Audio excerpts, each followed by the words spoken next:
Welcome to public TV news బులెటిన్ల ముందుగా headlines. Telangana ఖజానా లెక్కలను వెల్లడించిన సీఎం రేవంత్ రెడ్డి.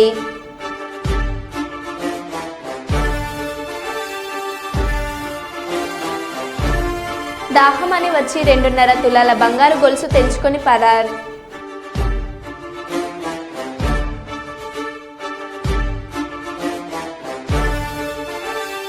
విద్యార్థులకు దండం పెట్టి గుంజీలు తీసిన హెచ్ఎం.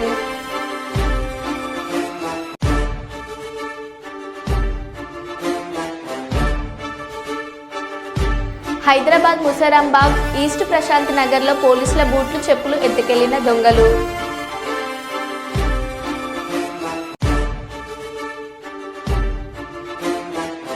ఢిల్లీలో మీడియా సమావేశంలో వరంగల్ పార్లమెంట్ సభ్యురాలు డాక్టర్ కడియం కావ్య.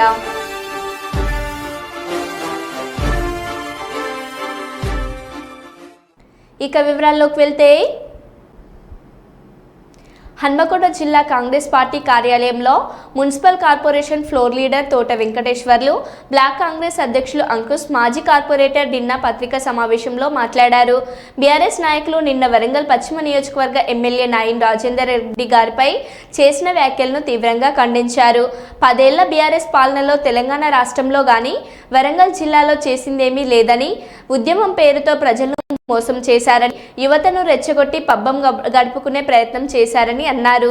ఆధారాలు లేని ఆరోపణలు చేయడం సరికాదన్నారు. 10 ఏళ్ల మీ పాలనలో చేసిన అభివృద్ధి, కాంగ్రెస్ ప్రభుత్వం గౌరవనీయులు ఎమ్మెల్యే నాయిన్ రాజేందర్ రెడ్డి గారి హయాంలో జరిగిన అభివృద్ధి పట్ల మీరు చర్చకు సిద్ధమా అని సవాల్ విసిరారు. మీరు అధికారంలో ఉన్న 10 ఏళ్ల కాలంలో అన్ని వర్గాల ప్రజలను మోసం చేశారని, Kazipet coach factory, inner ring road, Kaloji Kalakshetram, Nayeemnagar bridge పనులను పట్టించుకున్న పాపాన పోలేదంటూ విమర్శించారు. మీ చేతకానితనం వల్ల 20 ఏళ్ల వెనక్కి వెళ్ళామని అన్నారు. ప్రజలకు అభివృద్ధి జరిగితే ప్రజలు మిమ్మల్ని ఎందుకు విస్మరించి మిమ్మల్ని ఓడించాలని ఈ సందర్భంగా అడుగుతున్నాను. 10 ఏళ్ల పాలనలో మరి మా కాంగ్రెస్ పార్టీ ఏడాది పాలన చర్చకు సిద్ధమని సందర్భంగా అడుగుతున్నాం. మీరు 10 ఏళ్ల పాలనలో అభివృద్ధి చేసింది ఏంటిది? మా ఏడాది పాలనలో మేము అభివృద్ధి చేసింది మేము సాక్ష్యాధారాలతోటి మేము ముందు వస్తామని ఈ సందర్భంగా తెలియజేస్తున్నాను. కేవలం ప్రెస్ మీట్ పెట్టి ఆధారం లేకుండా అనిశ్చిత వ్యాఖ్యలు చేసుకుంటూ ఒక కించపరుచుకుని మాట్లాడడం చేస్తే ఇక్కడి నుంచి సహించేది లేదని ఈ సందర్భంగా తెలియజేసుకుంటూ, మరి 10 ఏళ్ల పాలనలో అన్ని రంగాలలో కూడా ఏ ఒక్క అభివృద్ధి చేయకుండా ఇలా డబుల్ బెడ్రూమ్ అంటే ఏంది, అండర్ గ్రౌండ్ డ్రైనేజ్ అంటే ఏంది, ఇలా ఎన్నో వాగ్దానాలు చేసి ఏ ఒక్క వాగ్దానాన్ని కూడా నెరవేర్చకుండా వెనుకబడి ఉండి ఇలా మాటలు మాట్లాడుతూ ఉన్నారు. మేము మా కాంగ్రెస్ ప్రభుత్వం వచ్చి ఏడాది పాలనలోనే మేము ఎన్నో అభివృద్ధి, ఇలా అండర్ గ్రౌండ్ డ్రైనేజు, ఇలా మేము ఇందిరమ్మ ఇండ్ల విషయంలో కానీ, ఇలా ఎయిర్పోర్ట్ విషయంలో కానీ ఎన్నో మేము వాగ్దానాలు చేసి ఆధారాలతోటి నిధులు కూడా మా ముఖ్యమంత్రి గారు శాంక్షన్ ఇవ్వడం జరిగింది. ఇవన్నీ ప్రజల్లో మంచి పేరు వస్తుందని జీర్ణించుకోలేక ఇవాళ మీరు బురదలు జల్లే మాటలు మాట్లాడుతూ ఉన్నారు.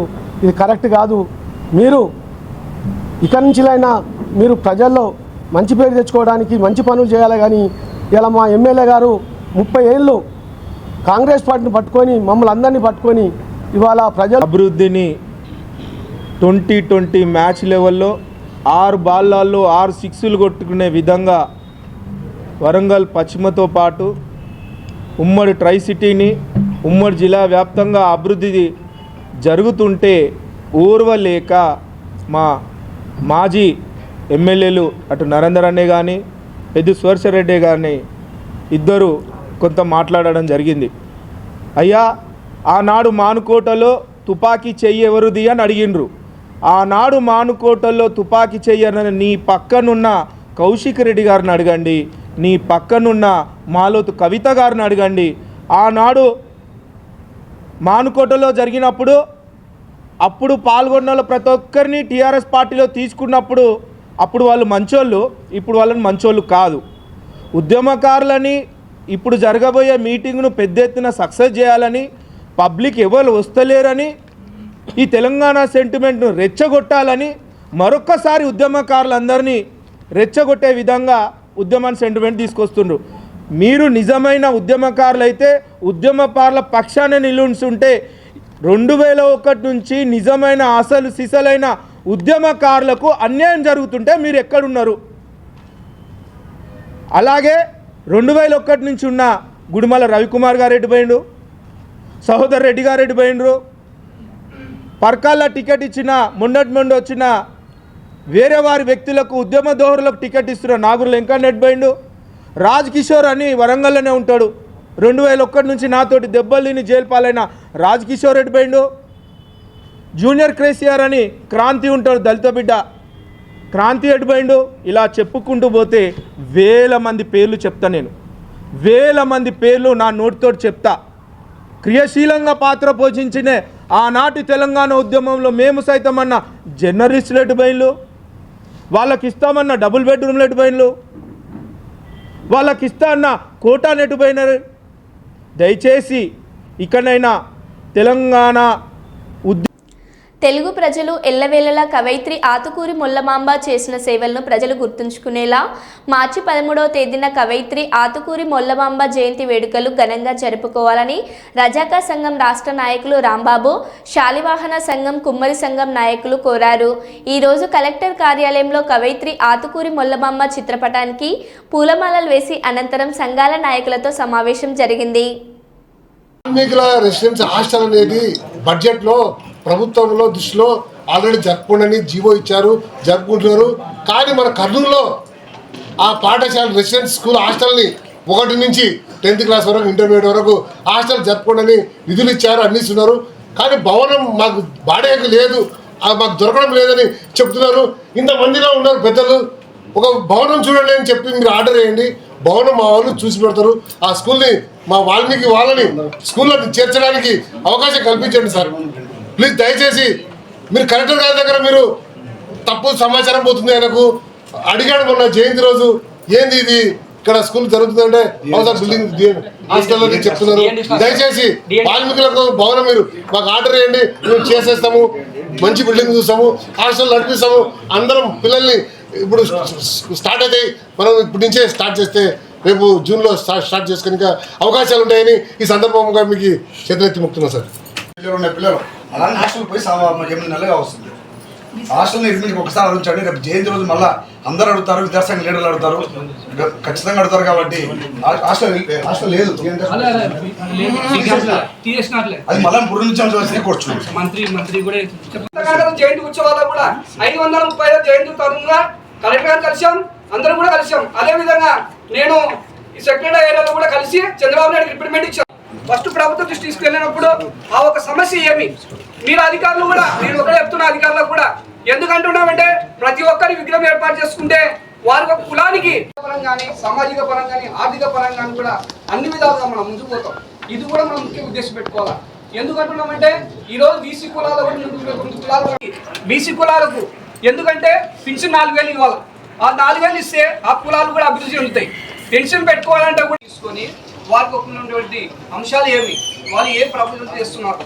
అదేవిధంగా బీసీ కులాలు కూడా 139 కులాలలో 29 కులాలు పద్ధతితో ఈ సామాజిక వర్గాలను ముందు జనజీవన స్రవంతిలో ముందుకు తీసుకురావాలని ఒక మంచి సదుద్దేశంతోనే ఈ కార్యక్రమాలు నిర్వహిస్తున్నాం. మొల్లమాంబ విగ్రహము స్థలము ఇవ్వాలని కోరుకుంటున్నాము. కలెక్టర్ గారు కూడా వాళ్ళు అధికారులు విన్నపం వేయాలి. మేము ఒక ఇంటిమేస్ ఇస్తాము.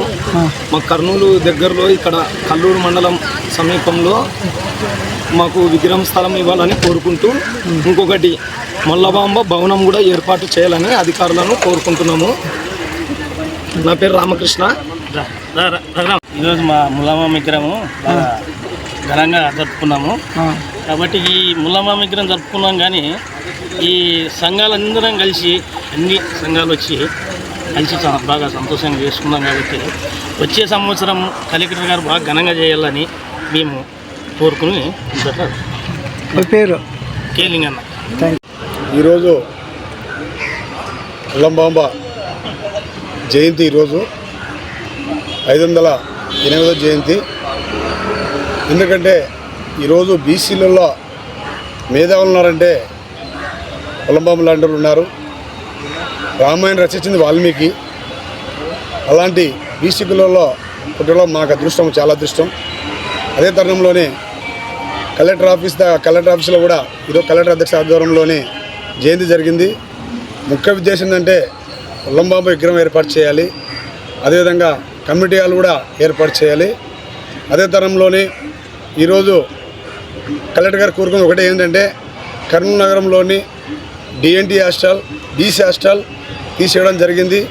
తీసేయడంలో బీసీ విద్యార్థి, ఎస్సీ ఎస్టీ విద్యార్థి పిల్లలు చాలామంది ఆ పదాన్ని తీసేసే వ్యక్తులు మీరు ఈ విధంగా మళ్ళీ ధర్నా సిగ్గు లేకుండా ధర్నా చేస్తున్నారు. ఈరోజు బీసీలకు న్యాయం చేసింది ఎవరంటే చంద్రబాబు గారే. మరి అదేవిధంగా సంక్షేమ పథకాలు అని చెప్పారు. బిచ్చకాలేక 10,000 ఇచ్చి సంవత్సరం 10,000 ఇచ్చి సంక్షేమ పథకాలు రద్దు చేసిన ఉన్నారు.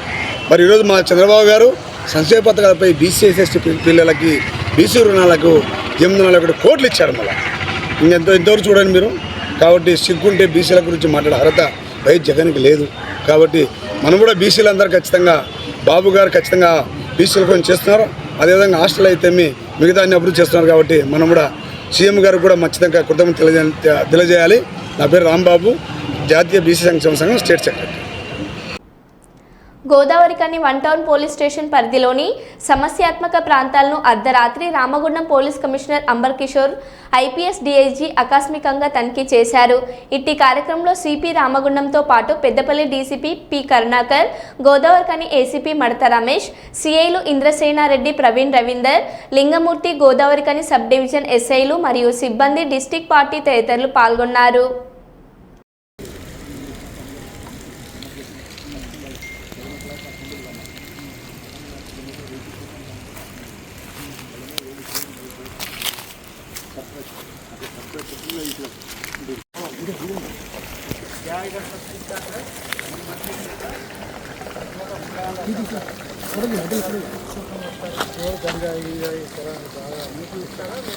మాకు డిస్టర్బ్ చెప్తాయి. ఎప్పుడు వస్తారు? 4:35 o'clock ఈవినింగ్. ఎంతమంది వస్తారు? దాదాపు 10 ఎక్కడ కూర్చుంటున్నారు?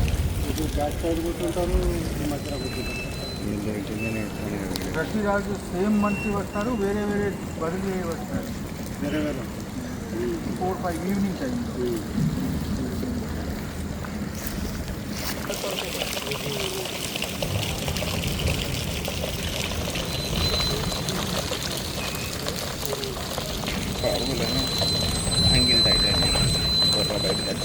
వినబడుతుంది.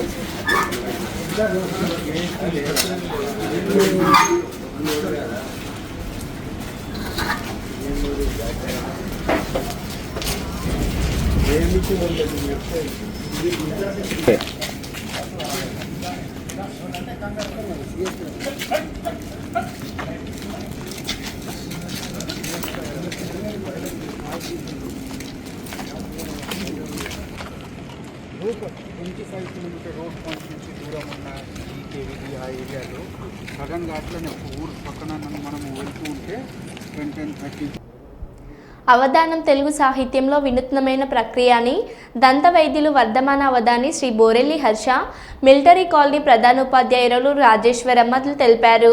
ఈరోజు కర్నూలు మండలం మిలిటరీ కాలనీలోని ప్రభుత్వ పాఠశాలలో ఈ సందర్భంగా బోరెల్లి హర్ష, రాజేశ్వరమ్మలు మాట్లాడుతూ అప్పటికప్పుడు అడిగినప్పుడు ప్రశ్నలకు అప్పటికప్పుడు సమాధానం చెప్పడం మేధో సంబంధమైన ప్రక్రియ అని, పిల్లలు తమ జీవితంలో సమస్యలను ఎలా ఎదుర్కోవాలో వ్యక్తిత్వ వికాసానికి అవధాని ఎంతో ఉపయోగపడుతుందని చెప్పారు. ఈ కార్యక్రమంలో సుధాకర్ శర్మ, రాముడు, సురేష్, వరలక్ష్మి, చంద్రమౌళి పాల్గొన్నారు. పట్టు విడవరు సార్. ఏమో సార్. Thank you sir. మరి ఈ కార్యక్రమానికి విచ్చేసినటువంటి గ్రామ పెద్దలకు, అలాగే ఇతర ప్రాంతాల నుంచి మా చేతిలో ఏమి లేదన్నట్లే చిత్రసీమ పరిష్కరిస్తూ ఉంది. కాబట్టి రిక్తములైచను వారి హస్తములు. మిలిటరీ వచ్చేసింది కదండి. అవధానం సుసంపన్నమైందండి. ఒక్క 2 నిమిషాలు ధారణ చేసేద్దాం. పూర్తిగా ఒక 2 నిమిషాలు ప్రతి పద్యం ధారణ చేసేద్దాం. ఆ సినిమాల ప్రభావం దాని గురించిన పద్యం చెప్పమన్నారు. కామిత రూపము గడచి కాలుని బోలిక చిత్రవేషములు క్షేమ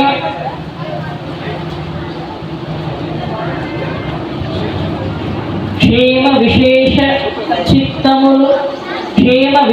చిత్తములు క్షీణత ఉందగా బాలబాలికలు క్షేమ విశేష చిత్తములు క్షీణత ఉందగా బాలబాలికలు.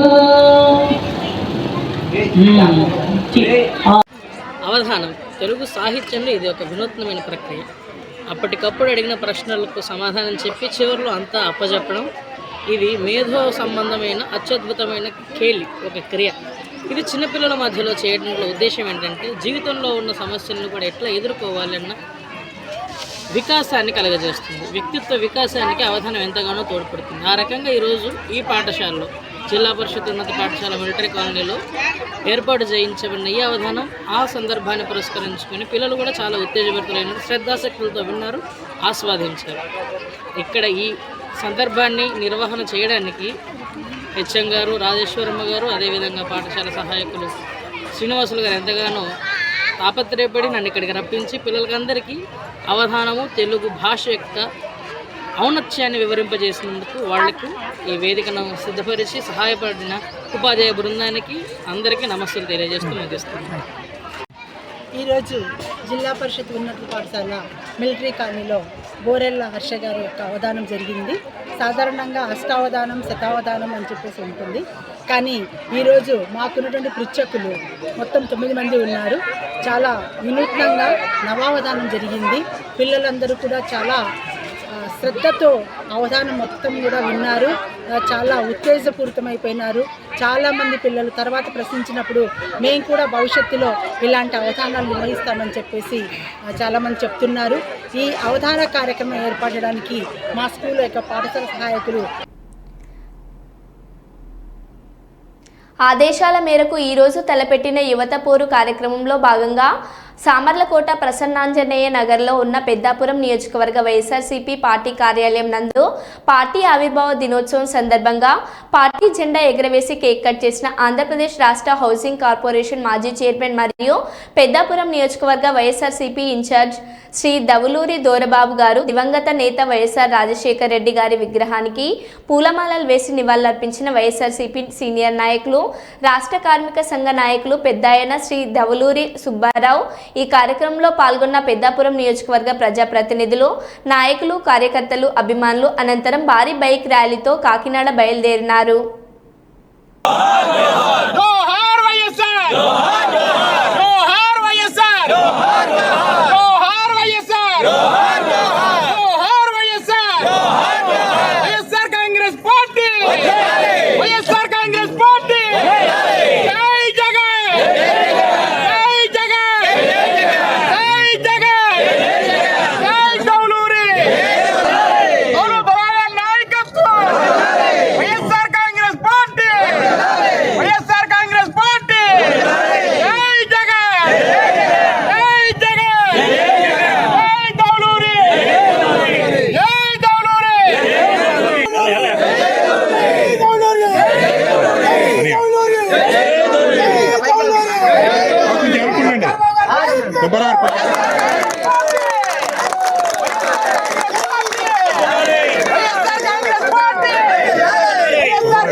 అజంజాహీ మిల్ కార్మికులకు మిల్లు స్థలంలోనే 200 గజాల స్థలాన్ని ఇవ్వాలని అజంజాహీ మిల్ కార్మిక సంఘం నాయకురాలు యశోదారెడ్డి డిమాండ్ చేశారు.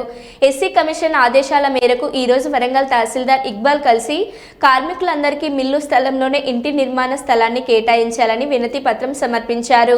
318 మంది కార్మికులకు వేరే చోట స్థలాన్ని కేటాయిస్తామని ప్రభుత్వం అనడం సరైనది కాదని, ఏదైతే మిల్లు ఉన్న స్థలంలో కార్మికులకు సరిపడా భూమి ఉందని వెంటనే రెవెన్యూ అధికారులు ఆ స్థలాన్ని గుర్తించి కార్మికులకు ఇవ్వాలని, అదేవిధంగా కార్మిక భవన స్థలంలో నూతన భవనాన్ని నిర్మించి తక్షణమే కార్మికులకు అందుబాటులోకి తీసుకురావాలని ఆమె డిమాండ్ చేశారు.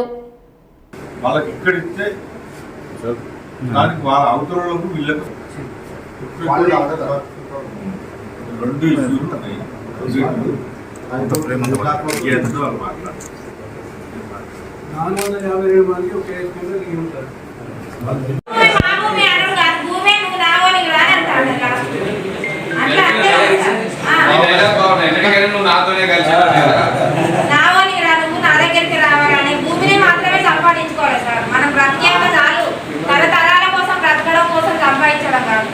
వాడు ఏమంటున్నాడు డైరెక్ట్ గా, నేను 10,000 మందికి ఇస్తానా, 10,000 మంది కోసం మానవులే మందికి వస్తావా, నీ సొంతగా ఏమన్నా ఉంటే ఇచ్చుకోమని.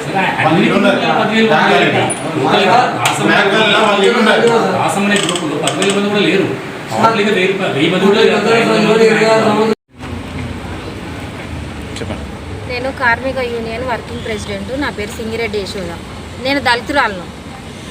మాకు 22 సంవత్సరాల నుంచి పోరాటం చేస్తుంటే అజంజాహి మిల్లు తీర్పు ఏంటిదంటే అక్కడ మిల్లు భూములు ఓసీటీలనే భూములు ఇవ్వాలని మాకు తీర్పు వచ్చింది.